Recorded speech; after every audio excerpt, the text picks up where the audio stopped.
Nah, biasanya kalau pagi-pagi gini, banyak nih orang yang suka nyebrang. Warga yang mau ke sawah, biasanya kantor di sini. Yuk, Wah, ini namanya Traffic Monitoring Center, atau biasa disebut dengan TMC. Ini 24 jam pelayanan di sini. keren banget mas. Ini beneran hidup semua CCTV-nya.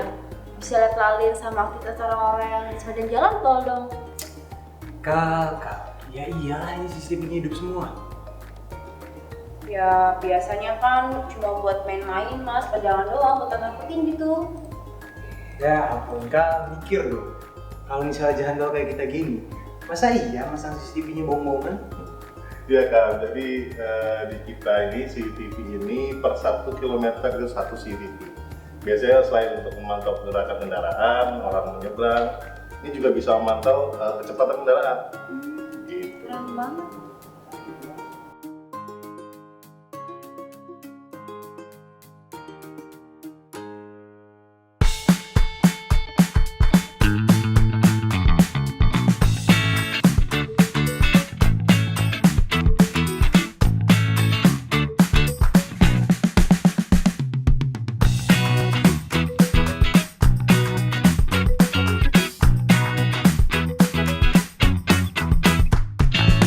Nah, jadi di monitor 3, 7, 8, dan 10 ini yang paling berdekatan dengan perkampungan.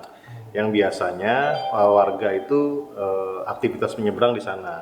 Makanya TMC selalu mengawasi nih CCTV yang dimaksud tadi. Gitu. Terus kalau misalnya ada yang melanggar, pernah ditindak Mas? Banyak. Terus? Mereka tahu sih diawasi CCTV, makanya biasanya mereka pindah nih jalur nyebrangnya ke ruas yang lain. Gitu.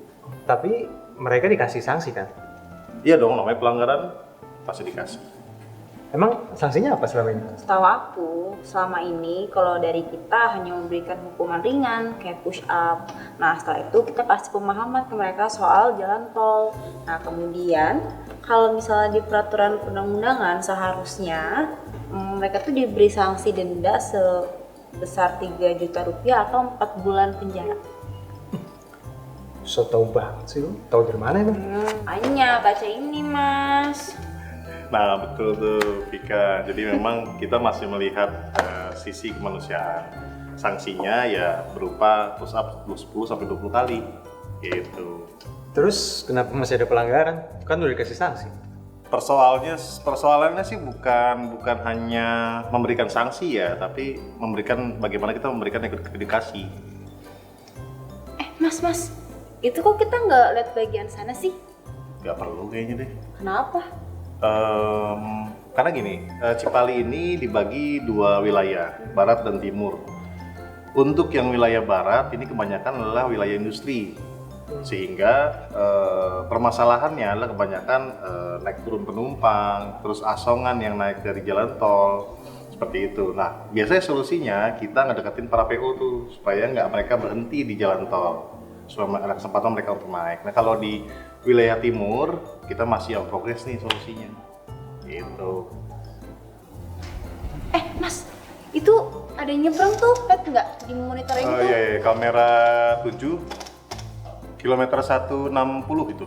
Ya, itu tuh. Ayo kesana sekarang Mas. Yuk. Kau, lu kabarin polisi patroli deh. Oke. Untuk mereka segera ke CCTV. Mas, tapi ini beneran nggak pengen ganti baju dulu. Ribet banget sih lu.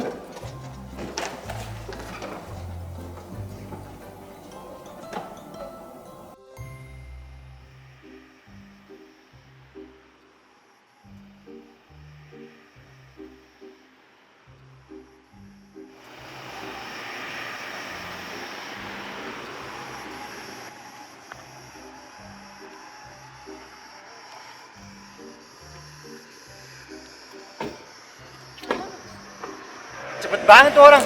Kemana ya? Harusnya sih masih kelihatan ya, karena hamparannya kan sawah. Kalau dari jauh. Mas, lo nggak pengen ganti baju dulu? Ya ampun, dari tadi ya. Lu nyuruh-nyuruh gua ganti baju. Lihat dong, kita jadi kehilangan target. Ya abisnya kan ini lagi kerja, rapi dikit kek. Ya, kita kan emang belum dapat seragam. Terus namanya turun ke lapangan, ya pakai baju yang nyaman lah. Emangnya lu gak nyaman pakai baju kayak gitu? Ayolah, kita ngobrol di rest area aja. Selamat siang Pak. Ya, Pak, jadi tadi ada warga yang menyeberang terpantau. Saya minta tolong areanya diamankan dulu. Baik, Bapak tunggu di sini. Nanti kalau sudah ketemu, tahan di sini. Kita perlu gali informasi. Baik, siap. Itu ya, lebih baik. Nah, makasih Pak. Ya.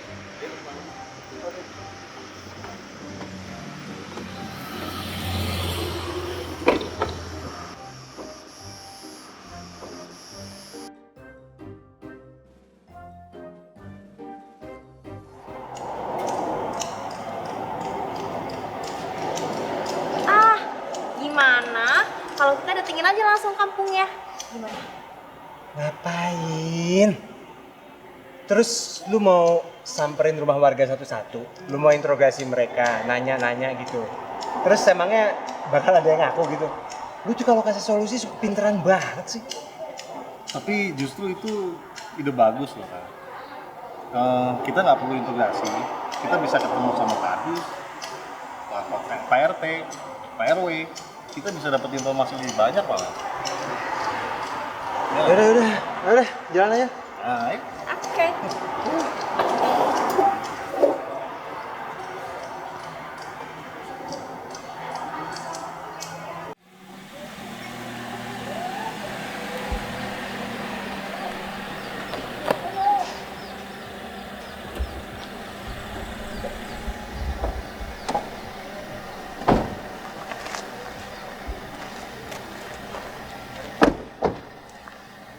Ini kampung. Masuk, kita langsung aja kali. Oke. Mas Koko, lu lihat baju dulu. Alah, bacot banget sih. Kan kita mau ngadepin warga kampung. Ya kita kayak gini aja kali biar santai. Justru mereka bakal relax. Ayo Mas.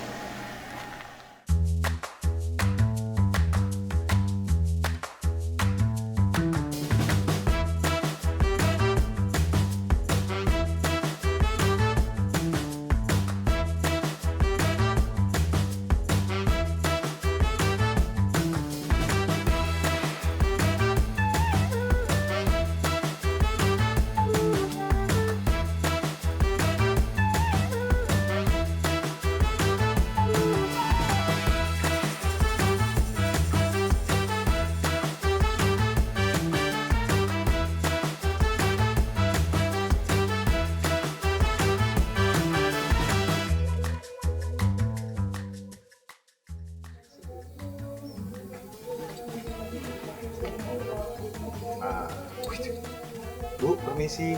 Bu, kalau rumahnya Pak. Bu, kalau misalnya rumah Pak Kepala Dus. Pada kabur semua ya. Udahlah, udah siang juga, kita makan siang aja yuk. Lapar kan? Ayo Mas, aku lapar banget nih, makan Lu masih bisa-bisanya mikirin perut.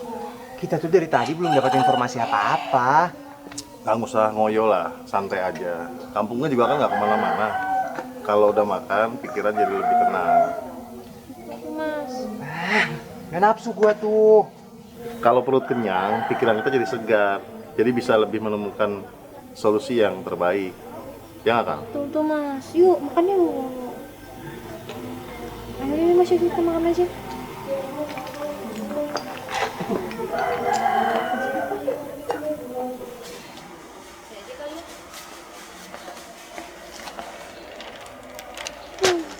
Lapar banget.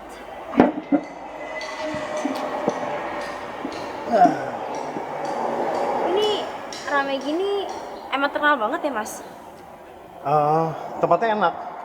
Makanya banyak yang benci sama tempat. Kok benci? Nah, orang kalau datang ke sini posisi lagi diet udah pasti berantakan. Enak banget. Alah, bisa aja. Yaudahlah, kita cicip aja Mas. Senang kali kita. Paling juga rasanya nggak jauh beda sama yang di Jakarta.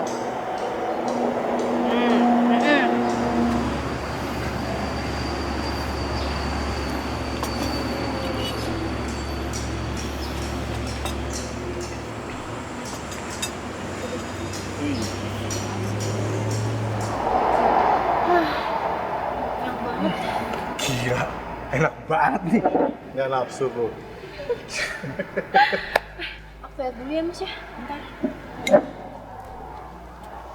Makanya semua itu kadang-kadang nggak bisa dipikir dari sudut pandang lu aja. Cobalah lihat dari sudut pandang yang lain. Ya kan ini lagi di lapangan, ya santai dikit lah mas. Walaupun Kalpika tuh anak baru, tapi gue rasa harusnya bisa lah lo dengar beberapa omongan dia. Lo lihat deh pelayan itu. Wah, kelihatannya sih ramah sama baik banget ya. Itu kan menurut pemikiran lo. Mungkin aja dia ada masalah di rumahnya. Cuma dia nggak mau ngeliatin karena dia sedang bekerja di sini. Yang mau dia liatin adalah bagaimana makanannya enak, tempatnya dia nyaman. Nah sekarang kira-kira apa sih yang orang pengen lihat dari perusahaan? Buset, serius amat ngomongin apa deh mas? Toilet di sana kan ya? Gue coba dulu ya. Lu tahan juga ya? Tahan apa ya mas? Ya itu, hadapin kuku. Tiap hari dimarahin ya emang sih senior. Tapi kan seenggaknya bisa marah sekali-sekali. Gimana ya mas? Emang kasar sih anaknya. Tapi bener dia baik kok aslinya. Waktu itu aja pas aku pertama kali masuk kerja, aku sedikit kerjain senior-senior. Terus dia bantuin. Tapi emang anaknya agak tambah bisa dibilangin sih mas. Tapi nanti dia bakal nyari sendiri kok mas akhirnya. Ya, kita lihat nanti aja lah. Udah siang nih. Yuk. Cabut yuk. Mana kuku ya? Nah, ini dia nih. Berbalik. Yuk.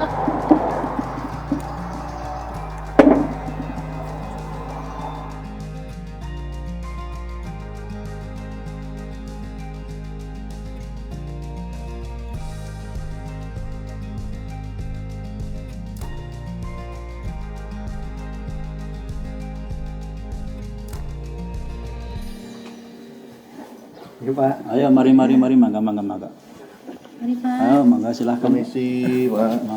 Mangga. Silahkan duduk. Jadi gini, Pak. Gimana? Kami selain ingin silaturahmi, kita juga ingin mengkonfirmasi karena ada kaitan antara jalan tol dengan warga Bapak. Iya. Ya, makanya saya bawa teman-teman saya dari HO atau Kota Pusat. Iya Pak, salam kenal, saya Kuku. Kenal Saya kembali. Kalpika, Pak. Iya, kenal kembali.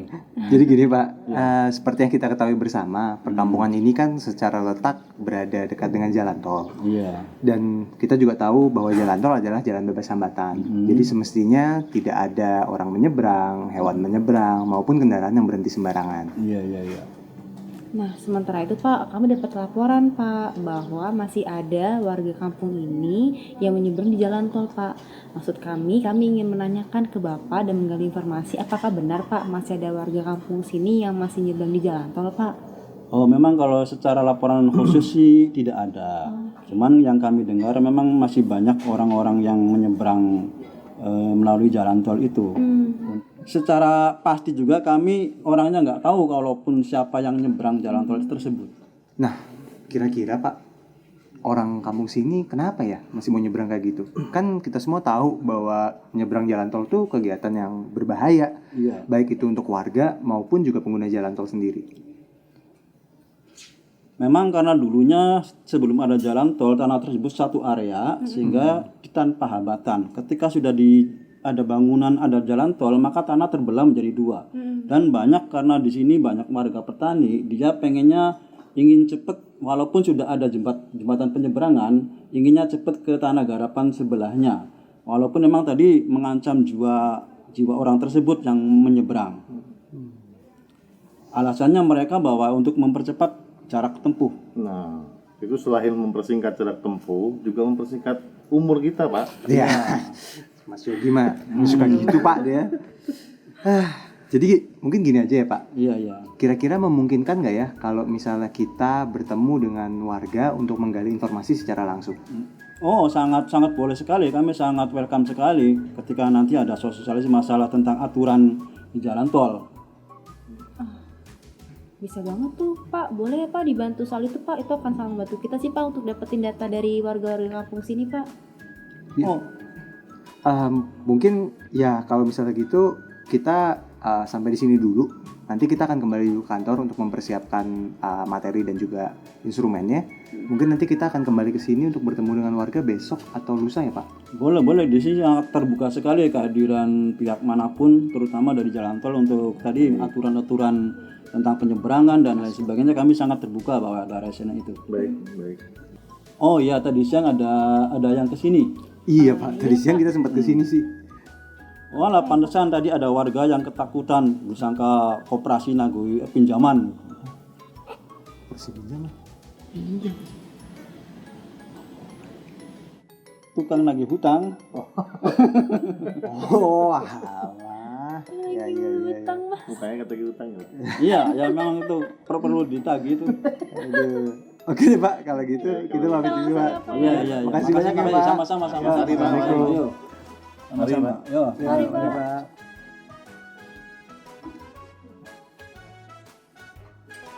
Dikira tukang tagih utang. Kalau sih Mas, tadi asem banget, makanya mereka takut. Ya elah. Lagi Udah. utang lagi. Mending sekarang kita pikirin deh rencana buat besok. Masih besok kan? Mas Yogi, daerah sini ada tempat makan nggak? Cari makan yuk. Makan. Nggak nafsu ah. Dikerjain loh. Elah.